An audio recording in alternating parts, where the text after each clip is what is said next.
What's up, YouTube? It is your boy JB, and we are here tonight with the review for Ready to Love Season 5, Episode 3, you guys. And the episode was titled Sparks Will Fly or Fizzle, you guys. So before we go ahead and get into this review, if you guys are watching this video or any other on my channel and are not subscribed, I need you guys to do me a favor by liking the video, subscribing to the channel, turning your notifications on, and sharing said video. And you guys, with that out the way, without further ado, let's get into Ready to Love, shall we? All right, you guys. So this week, it is the latest week to send one of these gentlemen home, right?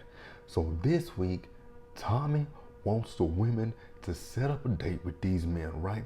To see, get them into an environment that they are comfortable in and see if they will fit into their worlds, which they didn't do that. Because when I think about each date that they went on, there was nothing to see if these men fit in with them. Nothing. Absolutely nothing at all. So this is that was kind of confusing. That was kind of a bust. Because, yeah, like I said, they didn't follow the assignment, but that's neither here nor there, right? And you guys also know that Tommy, each week, he's introducing two new singles.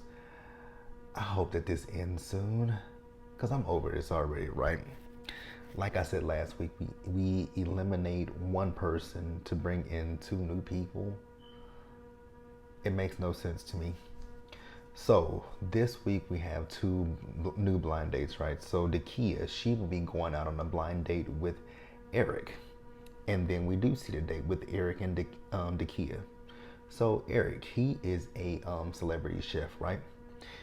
He's very soft-spoken when you listen to him talk. He's very, very soft-spoken. Eric does let us know he's a preacher's kid, right? His dad was in the army. He graduated high school in Germany, and he got married at 18. And, he's divorced, right? Because he's not in a relationship, right? So they connect with each other. And I was like, okay, cool. And it was nice to see Dakia not lead with sex. Like, it's just nice to see them not leading with sex. Just have conversations with each other. True. Sex is something that is human nature, right? We're gonna have sex, and it's cool to talk about sex and whatnot, right? But not for a first date. Not for a first date. And they realize that they both have some things in common, right? So they're both engineers, right? And Dakia says she works for NASA. I was like, girl, I would have never guessed that you worked for NASA. No shade. But the way you have been coming off, would have never guessed NASA. So then, Eric is talking about the fact that he just recently moved back to the area because his uncle has cancer, right? And Dakia was like, interesting, right? Because she had cervical cancer. She found out when she was in her, I think she said 38, 39, something like that, right? And she's 9 years cancer free, right? So then she asked him, does he have kids? He says, yes, I have two girls. I have one that's 21 and one that's 23. She was like, oh, you got grown kids? And he was like, yeah. Because maybe it was him that asked, he asked her, did she have kids, right? She says no. Then she asked him if he had kids. He told him about his daughters, and she said, do you want more kids? For the life of me, when it comes to people who have kids that are grown, I never understand when y'all start over again. Like, if my kids are out of the house and I ain't gotta do shit for them like that anymore, they grown adults, it ain't no way in hell I'm about to start over again. Just saying. But we're gonna move forward, you guys. All right, you guys. So Clifton, is that his name? Clifton, Cliff, something like that. Clifton. So he's meeting up with our newest single, right? Her name is AP. She's a holistic life coach, right? So she only works with women. And I was like, okay. So she said she's done, the dating apps, but been unsuccessful, right? So she was married. She was married almost 10 years, but unfortunately her husband passed away 5 years ago. She does have two kids. So Clifton is meeting her at a vegan restaurant. And he's talking about the fact that, we're meeting at a vegan restaurant, and you can look at me and tell that I'm not vegan, right? So we actually found out a little bit about Mr. Clifton, right? Because I had no idea he was married twice and divorced twice. I mean, I remember he said he was married, but I didn't know it was twice. Did you guys know that it was twice? Yeah. Red flags. Red flags. So he has 2 kids, right? Here's another situation. You got a 3-year-old and a 17-year-old. So you waited until your 7, like, damn. You were almost home free. And now you're starting over again. So, with Clifton and AP, there's nothing there. It's a homie vibe, right? Because she told him, like, ooh, when I look at you, I see my brother. I was like, ooh. You don't want to look at your lover and see your mother, your father, your brother, or your sister. You just don't want to see those, because she said it's the shape of his face, and I was like, oh, this ain't going nowhere. And even he said it, right? Cliff said it ain't going nowhere. So then we see Dakia. So Dakia has been tasked with introducing Eric to the group, right? So they do this paint and sip. Thank God it wasn't one of those paint and sips that you guys saw on, oh God, what a woman was giving a blowjob, right? So the fact that Cornelius was there and he was drawing his deceased cat, I was with Joy. I'm like, that's kind of creepy that you're drawing a cat. Your cat. Why your cat? Okay. So we see Eric. So Eric, he's having a connection with Joy and with Ace, right? So then we see Dakia. Dakia's pulled Cornelius aside because this is her first time really being around him. So she wants to get to know him, right? So she asks him, has he been married? Or one of them asked the question, have they been married, right? Neither one of them been married. They've both been engaged, but they've never been married, and they don't have any children, right? So that's that. Here's something that I really want to talk about real quick, because I'm going to get to it in a little bit when we get to the deliberations, but Ready to Love, what's going on? Because we see a lot of these dates on the show, and they're very, very short, right? The dates on the show are super duper short. Nothing to them. But then we come to the deliberation, and the men and the women talk to Tommy, and they had these connections with each other. It's because, and like it's like what I said last season, right? The issue is that the couples, the singles have connections with one another because they communicate with each other off camera. So it's phone calls here, text messages here, right? Now I don't need to see a text messages, right?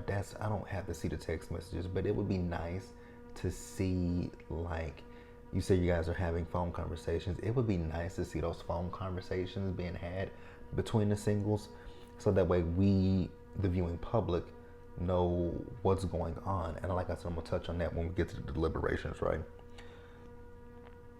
So then we see Sabrina. So Sabrina is having this one-on-one date with Paul, right? This was the most awkward date that I've saw thus far, right? So Sabrina is asking Paul about himself, right? And he's telling her how he was a mischievous child, how he put his shoe on, I guess, like the door seal or something like that, called his mom, and I guess she came to the door. I don't know if the door, when she opened, I don't know if it's a situation like where he may have had the shoe on the door and she opened the door and boom, the door hit her, the shoe hit her. I didn't understand that. Then he was talking about how, he's an entrepreneur, and the fact that, he used to go around his neighborhood, give the people his number. They would call him and he would go pick up stuff. Before Postmates was a thing, Postmates and Uber was a thing, I guess he was an Uber driver and a Postmates, Postmates person. I don't know. don't know. I was hella confused as to what the fuck he was talking about. But suffice it to say, Sabrina told him, we friend zoning each. I don't see you as a friend. I don't see you as anything else. I was like, well, damn. Damn, she told him she don't see anything but a homie vibe from him, right? So we're gonna pause here and move forward. All right, you guys. So next up, we see a date with AP, Laverne, Paul, and Ace, right?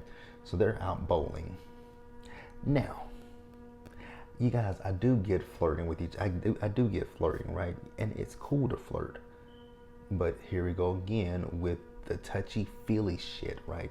It's the touchy and the like Laverne at one point was telling Joy to grab his butt. She was like, and grab his butt, grab this for good luck. I'm like, dude, it's almost like you guys don't know how to flirt without being sexual, right?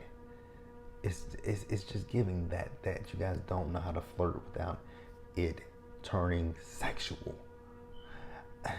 And you guys are people of a certain age, right? So y'all act like y'all are in y'all 20s. Like some of y'all act like y'all in y'all 20s and y'all never had sex before. The fuck? So I'm done with that date. And we're gonna move forward and we're gonna talk about this. Now this date, the next one that we had was very, very interesting. It's Sabrina, it's AP, it's Funky Dineva, it's Tori, and it's Wiley, right? So they're doing a tour of the monuments. So they're on the bus, right? And you got Tori, who's right here. You got AP, who's right here. You got Sabrina right here, and you got no. You got Wiley here and AP, Tori, Sabrina, and Funky in the back, right? So Wiley and AP, they're talking, right? And he's asking AP about herself, right? And she's telling him, about herself. She's a professor. She was a professor, right? And I think she says she taught biology. I could be wrong. Don't quote me on that, right?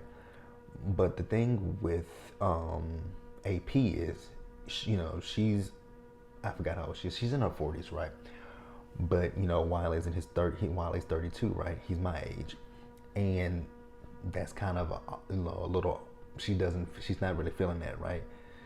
Because of the age difference. I'm like, why are we doing this? Like, just because the boy is 32 doesn't mean anything. It just means that he's young, right? Doesn't mean that you guys don't have anything in common. Like, it feels like y'all want to push him to the side because of his age, which is kind of annoying, right? So then AP in her interview, she was talking about the fact that Funky Dineva is in the back and he's not saying anything, right? Then we have Tori and Sabrina talking, right? And Sabrina's and they just kept panning the camera to Funky Dineva and he just kept sitting there.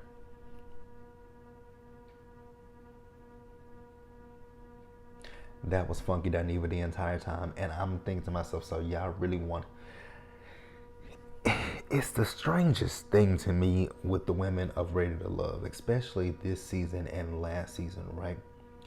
It's like the women chase after the men. You guys, the women chase after the men, the women pay compliments to the men, and the men don't do anything in return to the women. And it's just the most interesting thing that I've ever saw. I've never saw women throw themselves. I mean, it happens, but not like that. I have never saw women just throw themselves at a man. Why? Why y'all throwing yourselves at these men? The only man that I can say so far that I saw in this season that he's actually pursuing a woman is Clifton. Clifton is like the only person that I can say is pursuing someone, and he's pursuing Joy. Every other woman, it's like y'all are pursuing them, not the other way around. And it's just mind-blowing. All right, you guys, so then next up, let's talk about this solo date that Joy had with Clifton, right? So she's feeding, they're out at a restaurant, and she had a big piece of fish, right? And he was like, ooh, you gonna feed me that? So she fed it to him, and he stopped chewing it. And when he stopped chewing it, she was like, he was like, this is coconut. She was like, oh shit, are you allergic? He was like, yeah. So he took it out. That reminds me of the time my best friend fed me a peanut. Mm. She made some chocolate chip cookies, and she know I love chocolate chip cookies, right? But she forgot that I was allergic to peanuts, and she baked the peanut in the cookie, right? And I started eating it, and I was like, wait a minute. She was like, what's wrong? I was like, my throat was closed. It was so weird. It was like my throat closed up, and my heart started beating. It was really beating fast. And I'm like, did you put a peanut in this? She was like, yeah. I'm like, oh no, I can't eat this. The good thing is I had stopped chewing it because I was almost, I had just bit into it, and I literally bit into the part with the peanut in it. I had to spit it out, right?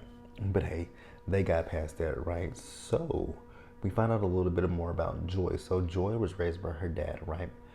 Because he got custody of her when she was 6 years old, and she said her mother was from Trinidad. Now she didn't go too deep until, and we don't need the explanation about why your dad got custody of you over your mother, but it was just interesting, right? So her father is deceased, right? And then Clifton tells her that his father's deceased, that his father passed away when he was 23 years old. The thing that interested me with this conversation between these two was the fact that they were both talking about the fact that they waited a long time to basically let their emotions out when their fathers died. I was like, wow. Interesting to say the least, right? But we're going to move forward, you guys, and wrap up the episode. All right, you guys, so we see the ladies, and they are in the ladies' lounge, and they're meeting with Tommy, right, to tell them tell Tommy who they have a connection with versus who they don't have a connection with, right? So the first person that goes about who they have a connection with is Ace. She has a connection with Laverne, right? He is her top connection, and this is why I get annoyed and irritated with the Ready to Love, because of the fact that she's talking about they text each other, they have phone calls with each other, right? And like I said earlier in the review, I don't necessarily 100% care about the texting. It's the phone calls, right? We don't see that, so we don't know anything, and it's just like we're in the dark, right? So we don't see it. So then Joy, she tells about her date with Eric, and then Carmen tells who she likes. Carmen likes Clifton. Sabrina has a connection with Funky. He's in her top, right? And she has a connection with Tori. Precious likes Paul. Child, I forgot Precious was here. Like, we never see Precious. Her and that slick ass wig she got on. I mean, that wig is just slick, jet black, and it's slick. So then Dakia tells us that, her blind date with Eric, it was really good, right? I was gonna say Joy told us about the date with Clifton, how she almost, took him out, right? But Dakia told us about her blind date, right? How good it was, right? That going into this blind date, she had two connections, right? Her two connections were with Clifton and with Funky Dineva, right? But when she met Eric, she realized she has a third connection, and her connection is with Eric, right? So then we talk about who the ladies don't have a connection with. In AP, she says Wiley. And the reason she says Wiley is just because he's younger than she is. And I'm like, that's not a reason. Okay. People could call you ageist. Just saying, but hey, we're not going to go there. So the Kia says that, Laverne and Cornelius are her bottom two. Carmen says Laverne, and Carmen, you guys remember, Carmen met Laverne last week, and they hit it off on that blind date, right? But this week he's in her bottom two, because she says when they text each other, it's kind of negative, but he'll tell you that he's positive, right? So then Ace says that, Paul is in her bottom, because Paul gives kind of like the homie, the best friend vibe. He don't give you the kind of vibe that I want to take you home. Joy, she says Cornelius and Paul, and then Sabrina says Cornelius and Paul, right? So then we get the elimination date, right? And the elimination date, we have Precious with Paul and Ace with Cornelius. So the ladies have decided that Paul is still ready to love, and I don't know how. Paul is uncomfortable and awkward. Like, Paul is hella awkward. Like, let's keep that a buck. Paul is awkward. But Cornelius, he just gives nothing, right?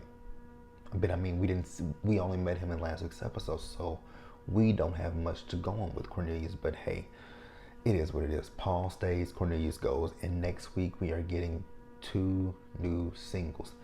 Now, did they not realize that in the trailer for next week's episode, that at the house that they're going to be at, they showed us, mind you, Wiley is going to go on a date with the new girl that's coming to the crew. But when they showed the lady showing up to the house next week, they showed the new girl. We saw her face. I don't know if they realized that when they were editing the episode for next week, but y'all showed us who the new girl is. All right, you guys, that's it. Let me know what you guys thought about the episode. Leave your comments in the comment section below, and subscribe to the channel and turn on your notifications so that you guys are notified when I drop anything else. Share the video, and into the next one. Stay safe, take care of yourselves, wash your hands, wear a mask, socially distance, be blessed, and I'll see you guys later. Bye, guys.